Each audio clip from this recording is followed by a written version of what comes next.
You've got $4,200 sitting in your savings account, just sitting there. You think it's safe, you think you're being responsible, you check the balance sometimes, usually late at night when you can't sleep, and you feel okay about it.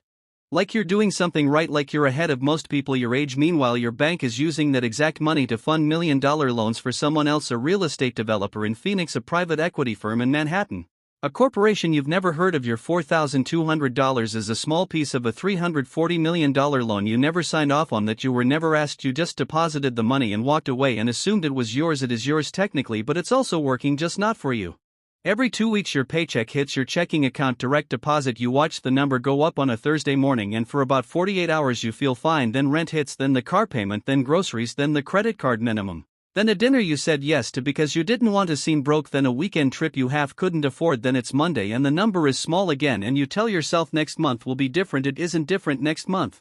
You've heard compound interest before. Your high school math teacher mentioned it. A guy on the internet said it was the eighth wonder of the world, some famous quote. You nodded. You thought you understood it. You didn't understand it. You understood the words, but not the weight of them.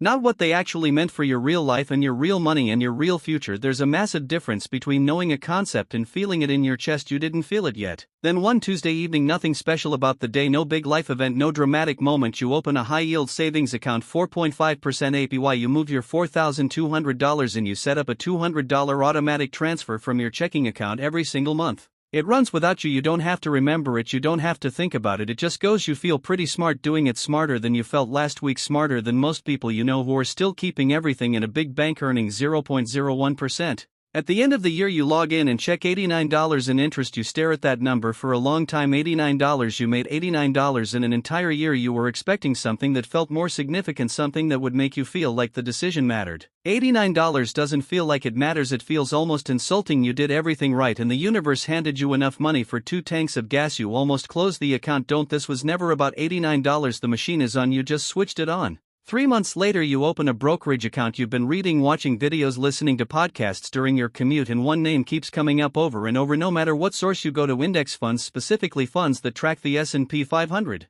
The 500 largest publicly traded companies in America: Apple, Microsoft, Amazon, Google, all of them in one fund. The S&P 500 has returned an average of 10.5% annually over the last 80 years, through the Great Depression, through 2008, through COVID, through all of it. 10.5%. That number lives in your head. Now you open a brokerage account, you put in $500, you buy into a total market index fund, you turn on automatic dividend reinvestment, you set up a $500 monthly automatic contribution. Month 1, $500 invested, $1.40 in gains. You feel underwhelmed. Month 3, $1,500 invested, $12 in gains, still underwhelmed. Month 6, $3,000 invested, $67 in gains, starting to see something. Month 12, $6,300 invested, $180 in gains. Okay, now you're paying attention.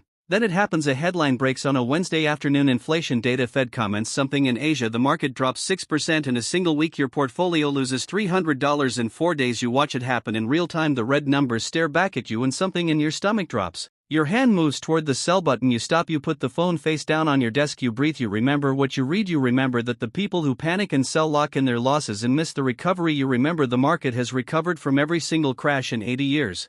You hold. The market recovers over the next 6 weeks. Your portfolio goes back and then higher. Someone tells you afterward you made the right call. You feel proud. Hey, race the honest truth. You shouldn't need someone to validate that for you. Holding wasn't heroic, it was simply correct. The right move rarely gets applause.